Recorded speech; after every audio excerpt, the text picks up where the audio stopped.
আল্লাহ রাব্বুল আলামিন দিয়ে দিয়েছেন। তো লূত আলাইহিস সালাম বলতেছিলাম, সমাজের ভিতরে যদি ইসলামের আইন প্রতিষ্ঠিত হয়ে যায়, নবীদের কাজ হলো আল্লাহর দাওয়াতটা প্রচার করা। সেজন্য আল্লাহ রাসূল বলেছেন, বাল্লিগু আন্নী ওয়ালাউ আয়াতান, তোমরা একটি মাত্র আয়াত হলেও আমার পক্ষ থেকে মানুষের মাঝে পৌঁছায় দাও। হাদিসু আন বানি ইসরাঈল, তোমরা ইসরাঈলদের থেকেও তোমরা বলো, দোষের কিছু নেই। ওয়ালাউ ফারাদা ওমান কাযাবা আলাইয়া মুতাআম্মিদান ফালিয়াতাবাওয়াউ মাকআদাহু মিনান নার। আর তোমরা সত্যকে মিথ্যার সাথে, মিথ্যাকে সত্যের সাথে পালিয়ে দিবে না। সত্য সত্যই, মিথ্যা মিথ্যা। সেটা যদি আমার পরিবারের বিপক্ষেও যায়, যদি আমার পছন্দ লোকের বিপক্ষেও যায়, আমার দলের বিপক্ষেও যায়, তাও আমাকে বলতে হবে এটাই সত্য, এটাই হক। আল্লাহ এটাই তো শিক্ষা দিয়েছেন নাকি? আল্লাহ রাসূল বিচার করলেন, আল্লাহ বললেন না, দেখো ওই চোর হচ্ছে ওই মুসলমানই নাকি। এই কাহিনী একদিন বলেছি আপনাদের সামনে। আটা চোর ওই মুসলমানই, ও চুরি করে নিয়ে এসে ইহুদির বাড়ি চলে গেছে। আপনি ভালো করে দেখেন, বলুন সুবহানাল্লাহ ওয়া বিহামদিহি। মুসলমান হয়ে অন্যায় কাজ করবে, তার বিচার হবে না, এটা হতে পারে না। মুসলমান চুরি করেছে, তারই বিচার হবে, ইহুদির উপরে চাপানো যাবে না। আপনার বলেন না দেয় কি হয়েছে, বিচার মুসলমানেরই হবে নাকি বলেন? উমর রাদিয়াল্লাহু আনহু তিনি গলা কাটিয়ে ফেলে দিয়েছেন যে আল্লাহ রাসূল যেমন বিচার করেছেন এটা পছন্দ হয় নাই। মুসলমানের চাপা দিয়েছে, কি হয়েছে? খারাপ কাজ যে করবে তারই বিচার হবে। সুতরাং যে অন্যায় করবে তার বিচার করতে হবে। তাহলে সঠিক জাস্টিস এই পৃথিবীতে প্রতিষ্ঠিত হলে এই পৃথিবীর ভিতরে শান্তি প্রতিষ্ঠিত হবে।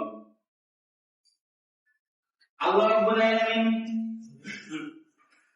যখন এই সাদম শহরের ভিতরে লূত আলাইহিস সালাম যখন চলে গেলেন, তিনি সাদম শহরের ভিতরে গিয়ে দেখতে পাচ্ছেন লূত আলাইহিস সালামের যে কওমের লোকেরা অত্যাচারী ছিল।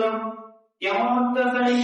তারা নিজেরাই নিজেদের প্রতি অত্যাচার করত। আল্লাহ রাব্বুল আলামিন ঘোষণা করেছেন, ওয়াল্লাযীনা হুম লিফুরুজিহিম হাফিজুন।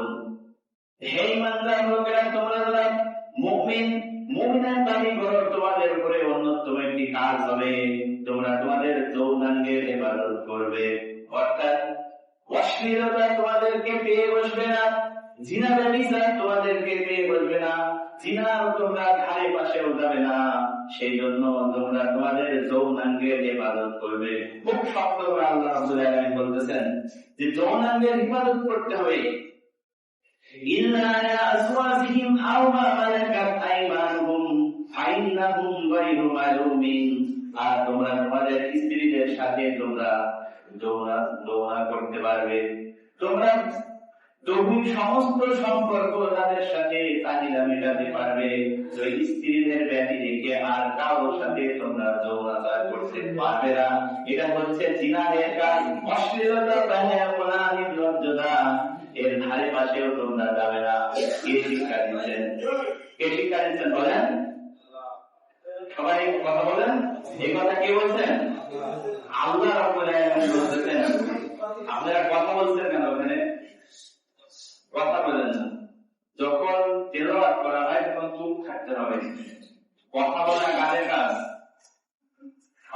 একটা কোরআনের মজলিসে গন্ডগোল বাড়ানো, কথা বলা, এটা কাদের কাজ বললাম না। তবে মুমিনের কাজ কি শোনেন? মুমিনের কাজ হচ্ছে আল্লাহ রাব্বুল আলামিন বলতেছেন, ওয়া ইযা কুরিয়াল কুরআনু ফাসতামিউ লাহু ওয়া আনসিতু লাআল্লাকুম তুরহামুন। যেখানে কোরআনের আয়াত তেলাওয়াত করা হয়, তোমাদের সবচাইতে বড় কাজ হচ্ছে কোরআনের আয়াতটা মনোযোগ সহকারে শোনা।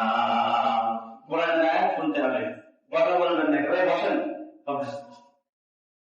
কথা বলবেন না। যেখানে আয়াত তেলাওয়াত হবে সেখানে আপনারা কেউ কথা বলবেন না। খুতবা শুরু হয়ে যাবে, আবার একটা সময় দেওয়া হয়, সেই সময় আপনারা কথা বলবেন।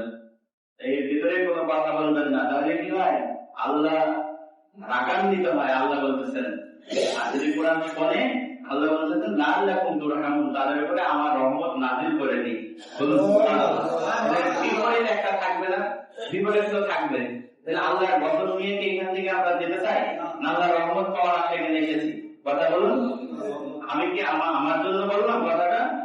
আপনাদের জন্য, ভালোর জন্যই বলছি। আপনি যত বড় মানুষ হন, এখন কিন্তু আপনি ছাত্র, এখন আপনাদের শিক্ষক আমি, সেগুলো যেটা বলে চুপ করে শুনবেন, বেশি বুঝবেন না। আল্লাহ রাব্বুল আলামিন লূত আলাইহিস সালামকে পাঠিয়ে দিলেন সাদুম শহরের ভিতরে। সেখানে দেখলেন সাদুম শহরের জনগণেরা পুরুষে জিনা করে। জিনার সমস্ত কার্যকলাপ লূত আলাইহিস সালামের সম্প্রদায়ের ভিতরে তালিত হয়ে আছে, চলছে। পুরুষেও জিনা করে, মানে জিনা সব সর্বস্তরে ছড়িয়ে ছিটে আছে, সব রকমের জিনা সাদুম শহরের জনগণের ভিতরে আছে। লূত আলাইহিস সালাম যে তাদেরকে নিষেধ করলেন, শুনলেন না, বারবার নিষেধ করলেন। এইভাবে বছরের পর বছর তাদেরকে দাওয়াত দিলেন। উল্টো লূত আলাইহিস সালামের স্ত্রী সহ লূত আলাইহিস সালামকে কি অপবাদ দিলেন, গালি দিলেন। বলুন নাউযুবিল্লাহ। এমন অবস্থায় আল্লাহ রাব্বুল আলামিন তিনজন ফেরেশতাকে লূত আলাইহিস সালামের কাছে পাঠিয়ে দিলেন। এরা ছিল সেই তিনজন ফেরেশতা, যে তিনজন ফেরেশতা হযরত ইব্রাহিম আলাইহিস সালামের কাছে এসেছিলেন আর ইসহাক আলাইহিস সালামের এই পৃথিবীতে আসার সুসংবাদ দিয়েছিলেন। বলুন সুবহানাল্লাহ।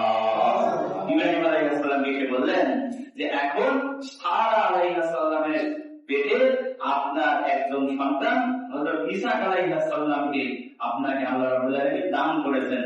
বলুন সুবহানাল্লাহ।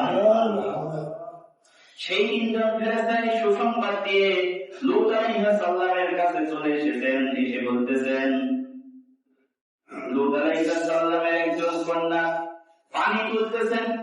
এমন অবস্থায় পানি তুলে মাথা উঁচু করে যেই তাকিয়েছে, দেখতেছেন তিনজন সুপুরুষ, সুন্দর, অত্যন্ত সুন্দর।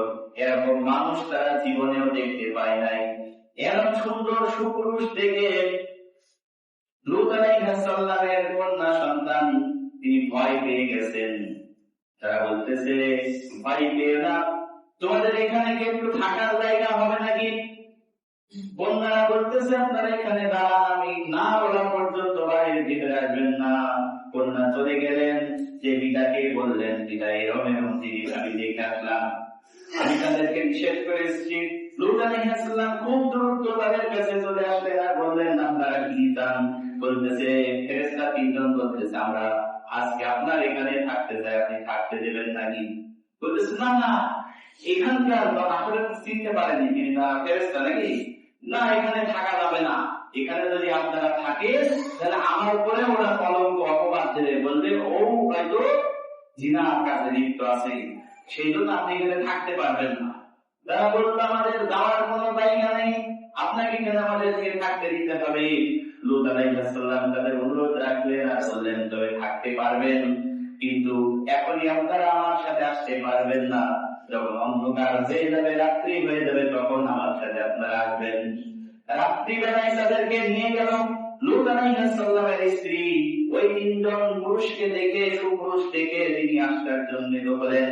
আর জনগণের মাঝে খুব গুরুত্ব দিয়ে এসে বলে দিলেন, কাফের মুশরিকরা আছে সবাইকে বলে দিলেন দেখো দেখো আমার স্বামী এরম তিনজন খুব সুপুরুষ, যাদেরকে এখানে কোনোদিন দেখিনি, এরকম তিনজন মানুষকে নিয়ে তার ঘরের ভিতরে গিয়েছে। সব মানুষকে বলে দিলেন, সেটা নিষেধ ছিল সব সময় স্বামীর বিপক্ষে, নাকি বলেন? মানে যে যত মুমিন হবে স্ত্রীর পক্ষ থেকে তত তার বাধা আসবে, নাকি বলেন? এটা ভুল বলছে, প্রমাণিত। স্ত্রী আসল বাধা হবে জিনের কাছে। লোকজন সব চলে আসলো লূত আলাইহিস সালামের কাছে। লূত আলাইহিস সালাম ঢুকতে দেবেন না, দরজা ভেঙে লূত আলাইহিস সালামের ঘরের ভিতরে ঢুকে পড়লেন। লূত আলাইহিস সালাম খুব চেষ্টা করলেন তাদেরকে বাঁচানোর জন্য, লূত আলাইহিস সালামকে আহত করলেন। এমন অবস্থায় ফেরেশতা বলতেছেন লূত তাদেরকে ছেড়ে দাও, কারণ তারা আমাদের কিছু করতে পারবে না। আমরা এই দুনিয়ার কোন সাধারণ মানুষ নয়, আমরা আল্লাহর পক্ষ থেকে তিনজন ফেরেশতা আপনার এই সম্প্রদায়ের কাছে এসেছি। বলুন সুবহানাল্লাহ। লোকেরা সুন্দর আর দৌড় দিল, আমাদের তো আর কেউ বাঁচাতে পারবে না, তারা এতটুকু জানতো যদি আল্লাহ ফেরেশতা চলে আসে তাহলে আমাদের বাঁচানোর তার কেউ নেই। লূত আলাইহিস সালামকে বললেন, রাত্রি যখন হয়ে যাবে, রাতের অন্ধকারে আপনি খুব দ্রুত এই শহর থেকে পালিয়ে যাবেন, চলে আসবেন, আর পিছনে তাকিয়ে দেখবেন না। ফেরেশতা ভাই তাই করলেন, লূত আলাইহিস সালাম সেই কাজই করলেন। আর ফেরেশতারা লূত আলাইহিস সালামের সম্প্রদায়কে ধরে মাটির ভিতরে হাত গেড়ে দিয়ে লূত আলাইহিস সালামের সম্প্রদায়কে মাটির অনেক গভীরে গড়িয়ে দিলেন। বলুন নাউজুবিল্লাহ।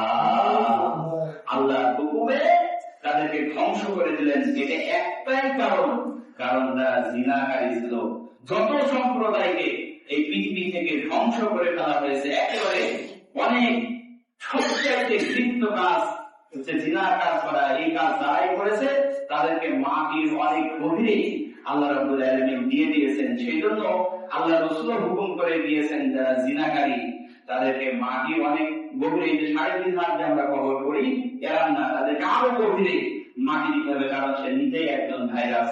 সুতরাং এই জিনার কাজ থেকে আমাদেরকে ফিরে আন। এখনো আল্লাহ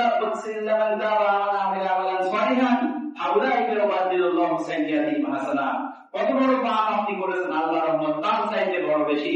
সুতরাং জিনার কাছ থেকে যদি কেউ বান্দা ফিরে আসে, কোনো বান্দা ফিরে আসে, আল্লাহ রাব্বুল আলামিন তাকে মাফ করে দেন এবং তার সব খারাপ আমলগুলো আল্লাহ ভালো দিয়ে পাঠিয়ে দেন।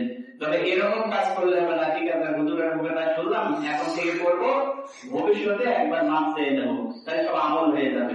এরকম চিন্তা ভাবনা করলে জীবনেও মাফ হবে না। আল্লাহ রাব্বুল আলামিন আমাদেরকে সেই সঠিক বুদ্ধি আমাদেরকে দান করবো। যারা সুন্নাত নামাজ পড়ে